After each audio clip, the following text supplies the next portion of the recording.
அரசு ராயப்பேட்டை மருத்துவமனையில இன்னைக்கு நம்மளுடைய ஹீரோ அருண் விஜய் வந்து பிளட் கொடுத்துருக்காங்க. இந்த தானத்திலேயே சிறந்த தானம் ரத்த தானம் நம்ம சொல்லுவோம். அந்த தானத்தை எந்த விதமான எதிர்பார்ப்புமின்றி அவர் ரத்தம் கொடுத்திருக்காரு. அதுவும் அவரோட பிறந்த நாளை முன்னிட்டு இது எல்லா ஒரு இளைஞர்களுக்கும் ஒரு எடுத்துக்காட்டு. தமிழ்நாடு வந்து இந்தியா லெவல்ல வாலண்டரி பிளட் டொனேஷன் தன்னார ரத்த கொடையாளர்களுக்கு மத்தியில முதலிடத்துக்கு வருகிற காரணம் இவரை மாதிரி இளைஞர்கள் தான். இவர் அதோட எடுத்துக்காட்டு. அதனால தான் நம்ம ஃபர்ஸ்ட் பிளேஸ்ல வந்திருக்கோம். இது மாதிரி ரெகுலரா every year 4th year blood கொடுக்குறாங்க. இதை ஆர்கனைஸ் பண்ணிருக்கிற நம்மளுடைய தினேஷ், அப்புறமா அவங்களோட குழுவினர் அனைவருக்கும், ரசிகர் மன்ற உறுப்பினர் அனைவருக்கும் மனமார்ந்த நன்றி நான் சொல்லிக்கிறேன். இன்னும் இது மாதிரி விஷயங்கள் நிறைய அவர் நல்லது பண்றாரு, நிறைய பண்ணணும் நானும் எதிர்பார்க்கிறேன். இவர் கொடுக்குற ரத்தம் வந்து 3 உயிர்களை ஒரு டைம்ல காப்பாற்றுறதுனால என்னை பொறுத்தவரைக்கும் ஒரு கடவுள் தாங்க. ஹீரோ மேல ஒரு கடவுள் தான். Thank you for donating. தேங்க்யூ. எல்லாருக்கும் வணக்கம். பிறந்த நாளை ஒட்டி ரசிகர் மன்றம் மூலமா இங்க எல்லாமே தமிழ்நாடு ஃபுல்லா நிறைய இடத்துல இந்த ரத்த தானம் ஆர்கனைஸ் பண்ணியிருக்காங்க. ஐ திங்க் வருஷம் இதை பண்ணிக்கிட்டு இருக்காங்க. ஸோ அவங்களோட சேர்ந்து நானும் தொடர்ந்து பண்ணுவதில் ரொம்ப ரொம்ப சந்தோஷமாக இருக்குது. ஏன்னா இது வந்து ஒரு நிறைய யங்ஸ்டர்ஸ் இப்போ கொடுத்துக்கிட்டு இருக்காங்க. பட் இதை பார்த்து இன்னும் கொடுக்காதவங்க நிறைய பேர் கொடுக்கணும் அப்படின்றதுக்கான ஒரு விழிப்புணர்வுக்காக தான் இதை பண்ணிக்கிட்டு இருக்கோம். ஏன்னா ஹெல்த்தியாக இருக்கவங்க யார் வேணால் நம்ம பிளட்டு கொடுக்கலாம். ஏன்னா அது எவ்வளோ ஒரு முக்கியமான விஷயம், எவ்வளோ தேவைப்படுது எல்லா இடத்துலையுன்றது நமக்கு அந்த முக்கியத்துவம் தெரியும். ஏன்னா மேம் சொன்ன மாதிரி ரத்தம் வந்து பிளாஸ்மாவாக நிறைய தேவைப்படுது. இப்போது நிறைய குழந்தைகளுக்கு தேவைப்படுது. ஆக்சிடென்ட் கேஸாக இருக்கட்டும், நிறைய டிஃபார்மிட்டி, நிறைய ஆப்ரேஷன் அப்போது நமக்கு ரத்தங்கள் தேவைப்படுது. ஸோ நிறைய ஹெல்த்தியாக இருக்கவங்க எல்லாரும் வந்து கொடுக்கணுன்றது தான் என்னோட கோரிக்கை இந்த நேரத்தில். அண்ட் தேங்க்ஸ் டு என்னோட ரசிகர்களுக்கு முதல் நன்றி. ஏன்னா இதை தொடர்ந்து தமிழ்நாடு ஃபுல்லாக பண்ணிக்கிட்டு இருக்காங்க. Thank you so much. தினேஷ், அமல், அப்புறம் சதீஷ், பிஆர்ஓ சதீஷ் இதை ஆர்கனைஸ் பண்ணி எல்லா இடத்துலையும் கோஆர்டினேட் பண்ணிகிட்டு இருக்காங்க. நிறைய விஷயங்கள் பண்ணிகிட்டு இருக்காங்க. ரொம்ப ரொம்ப சந்தோஷம். காலையில் என்னோட ஒவ்வொரு வருஷம் பிறந்தனாலும் நான் உதவுங்கரங்கள் போயிட்டு அந்த குழந்தைகளோட சிரிப்பில் தான் நான் வந்து என்னோடய டேயை ஸ்டார்ட் பண்ணுவேன். அதுக்கப்புறம் இங்கே வந்து இந்த ஒரு விஷயம் பண்ணணும் அப்படின்ற ஒரு ஆசை. ஸோ தொடர்ந்து இது தொடர்ச்சியாக பண்ண வேண்டும். என்னோடய ரசிகர்கள் எல்லாரும் தொடர்ச்சியாக அதை கண்டினியூ பண்ணணும்னு தான் என்னோடய ஆசை. I am really happy. And உங்கள் எல்லாரோட வாழ்த்துக்கள். நான் இன்னும் ஃபோனு பார்க்கவே இல்லை. எல்லாரும் விஷ் பண்ணிக்கிட்டு இருக்காங்க. அவங்க எல்லாருக்கும் என்னுடைய நன்றி. I hope that this year brings me all prosperity and happiness. And thank you so much. முதல்ல வந்து உங்களுக்கு பிறந்த நல்வாழ்த்துக்கள். இப்ப தமிழக இளைஞர்லாம் வந்து போதைக்கு ரொம்ப அடிமையாயிட்டாங்க. அவங்களுக்கு என்ன சொல்லி திருத்தலாம்? இல்ல, ஏன்னா ரத்தம் கொடுக்கிறது ரொம்ப முக்கியமான விஷயம். இல்ல அந்த விஷயத்துல இருந்தா கண்டிப்பா ரத்தம் கொடுக்க முடியாது. அதுதான் இல்லை, நிச்சயமாக. ஏன்னா ரத்தம் கொடுக்கணுன்னா நம்ம வந்து சுத்தமாக இருக்கணும், அதே சமயத்தில் ஹெல்த்தியாக இருக்கணும். இளைஞர்கள் பாதி பேர் வந்து இந்த போதைக்கு அடிமைப்பட்டு நிறைய பேர் இந்த மாதிரி சஃபர் பண்ணுறாங்க. அது வாலண்டியராக பண்ணுறாங்களோ இல்லையோ, அது தெரியாமல் சில பேர் அதில் விழுந்திருக்காங்க. ஸோ அதுலேருந்து அவங்க எல்லாரும் மீண்டு வரணும். அது மீண்டு வர்றதுக்கு பெற்றோர்களும் நம்ம நண்பர்கள், அவங்க கூட இருக்கிற நண்பர்கள் வந்து அதுக்கு வந்து பக்கபலமாக இருந்து அவங்களுக்கு உறுதுணையாக அவங்கள வெளியில் கொண்டு வரணும். ஏன்னா நிறைய பேர் வந்து அதுக்குள்ளே மூழ்கிட்டு அவங்கள எப்படி வர முடியாமல் வர்றதுன்னு தெரியாமல் இருக்கிறாங்க. ஸோ அந்த ஒரு இதில் நம்மளாம் தான் கூட இருக்கிறவங்க ஹெல்ப் பண்ணி அவங்கள அதில் வெளியே கொண்டு வரணும். யாரும் தப்பு பண்ணணும் பண்ணுறதில்ல, தெரியாமல் பண்ணுற தப்பு அதை வந்து அப்படியே அடிக்ட் ஆகிடுறாங்க. அது பண்ணக்கூடாது. இனி வரும் காலங்களில் இளைஞர்கள் எல்லாருமே வந்து அதை மனசில் வச்சுட்டு நிறைய விஷயங்களுக்கு நம்ம பெற்றோர்கள் இருக்காங்க, எவ்வளோ ரெஸ்பான்சிபிலிட்டி நமக்கு இருக்குது அப்படின்றத உணர்ந்து நம்ம வாழ்க்கையை நம்ம வந்து நல்ல முறையில் கொண்டு போகணும் அப்படின்றது என்னுடைய அரசு மருத்துவமனை செயல்பாடு எப்படி இருக்கு? நல்லா, ரொம்ப நல்லா இருக்குமா. ரொம்ப க்ளீனாக கிளென்லியாக இருக்காங்க. நிறைய இப்போ எல்லா இடத்துலையும் நிறைய மிஸ்ஹாப்ஸ் நடந்துட்டு தான் இருக்குது. பட் அதெல்லாம் மீறி இவங்க எவ்வளோ கஷ்டப்பட்டுட்டு இருக்காங்க ஒவ்வொரு டாக்டர்ஸும் அப்படின்றத நம்ம கண்கூடாக பார்க்குறோம். ஏன்னா ஒரு எமர்ஜென்சின்னா என்ன டைமாக இருந்தாலும், ஏன்னா என்னோட குடும்பத்தில் 4 டாக்டர் இருக்காங்க. அக்கா, மாமா எல்லாருமே டாக்டர்ஸ், அவங்க பசங்களும் டாக்டர்ஸ்.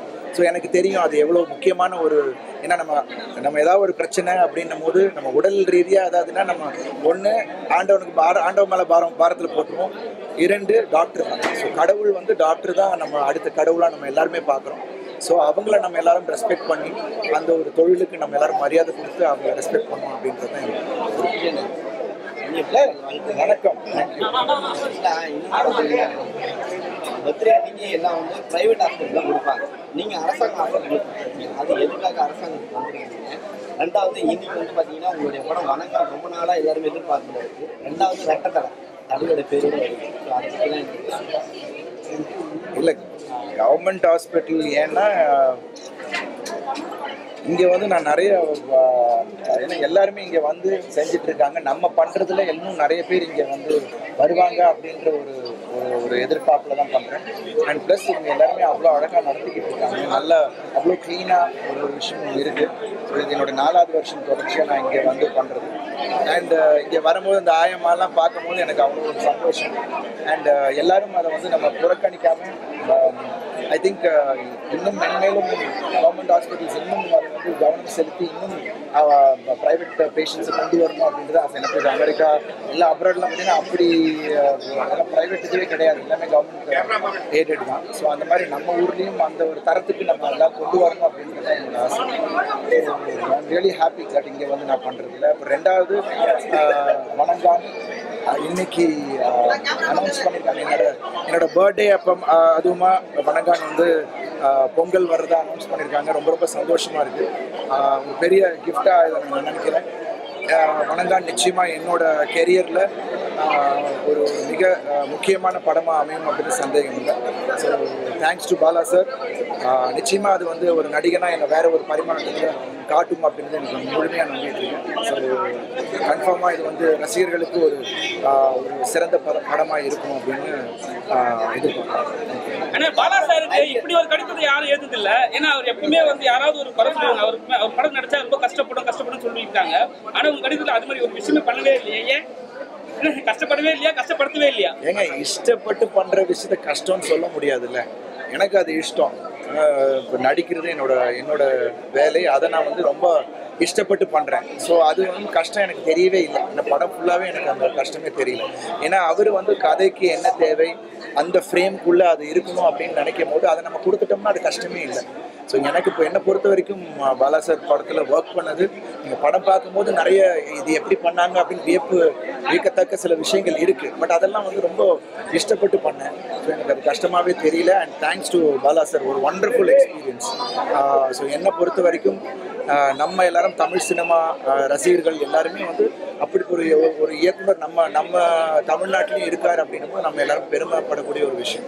அதை நம்ம வந்து இப்போ அவரோட படைப்பின் மூலமாக நம்ம பார்த்து அவரை வந்து போட்டுருந்தோம்னா என்னோட ஆசை. ஒரு ரசிகனா I'm really happy that Vanangaan படம் மூலிமா அது நடந்திருக்கு அப்படின்னு. பார்த்தீங்கன்னா டெய்லி பார்த்தீங்கன்னா இதெல்லாம் நியூஸே படம் படம் வந்துட்டு சூர்யா சார் அதை பார்த்தீங்கன்னா நெகட்டிவாக அடிச்சு அந்த படத்தையே காலி பண்ணிட்டாங்க. எதிர்பார்த்ததோட ரொம்ப மட்டமாக ஆயிடுச்சு. ஸோ இதை பற்றி என்ன நினைக்கிறீங்க? ஏன்னா ஜோதி போட்டிருக்காங்க, இது வந்து இது பண்ணுறாங்க விமர்சனம் வருது. ஒரு நிமிஷம், நம்ம இங்க பிளட் கொடுத்து ஒரு விஷயத்தை வந்து இளைஞர்களுக்கு கொண்டு போய் சேர்க்கணும் அப்படின்னு வரோம். ஸோ கண்டிப்பா இது வந்து சினிமா விஷயத்துல நான் பேசுறேன். ஸோ வேற ஏதாவது பயனுள்ள விஷயமா பேசுறேன். அடுத்த வருஷம் 2 படம் ரிலீஸ் ஆகுது. எந்த படம் ஃபர்ஸ்ட் ரிலீஸ் ஆகும்? வணங்கான் தான் ஃபர்ஸ்ட், அதுக்கப்புறம் ரெட்டத்தலை. ஏன்னா இப்ப வந்து பொங்கலுக்கு வந்து பெரிய பெரிய படங்கள் வந்து போட்டிகள் கண்டிப்பா இருக்கு, சரிங்களா? நீங்க ஃபர்ஸ்ட் டைம் வந்து பொங்கல் ரிலீஸ் எப்படி இருக்கும்? இல்ல எனக்கு மிஷனும் லாஸ்ட் டைம் பொங்கல் மிஷனும் பொங்கல் ரிலீஸ் தான் நல்ல வரவேற்பு கிடைச்சது. பட் இது வந்த தடவை வந்து வேற ஒரு கதையோட வரும். ஆடியன்ஸ் நிச்சயமா இது வந்து ஒரு ரொம்ப நெருக்கமான ஒரு படமா ஆடியன்ஸுக்கும் அது போய் சேரும் அப்படின்றது எனக்கு நம்பிக்கை இருக்கு. எனக்கு படம் இப்பதான் பார்த்தேன், 2 நாள் முன்னாடி தான் பார்த்தேன். நிச்சயமா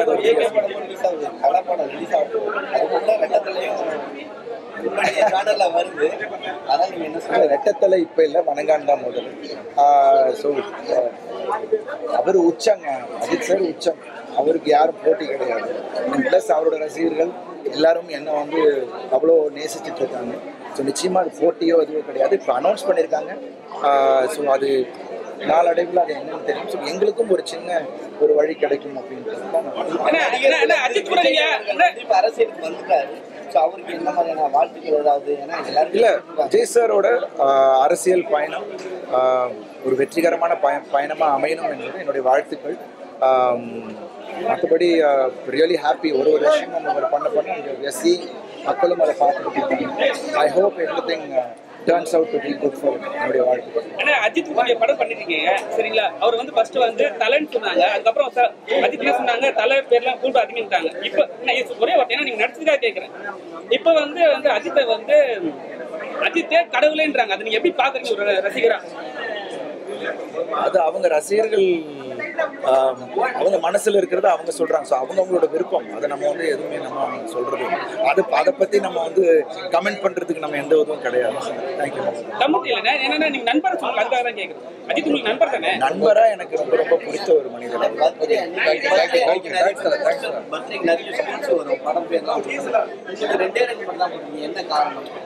எது பர்த்டேக்கு பல படங்களோட போஸ்டர் போடுவாங்க, இந்த படம் நான் நடிக்க போறேன், இந்த படம் வருது அப்படின்னு சொல்லுவாங்க. ஆனா நீங்க நடிச்சு முடிச்ச படம் தான் வந்துட்டு இருக்கு. ஆமா, அதுதானே மக்களுக்கு என்ன அப்டேட் தேவையோ அது போதும். எல்லாத்தையும் கன்ஃபியூஸ் பண்ணக்கூடாது எல்லாரும். Thank you so much. நான் எல்லாரும் வந்ததுக்கு ரொம்ப ரொம்ப நன்றி. இப்போ வந்து புது நடிகரும் வந்து ஆண்டாயிட்டாரு, இன்னொரு ஹீரோவும் நம்ம இன்னொரு நம்ம சினிமா இதில் நம்ம சந்திப்போம். தேங்க்யூ ஸோ மச் அண்ணா. தேங்க்யூ ரொம்ப ரொம்ப நன்றி.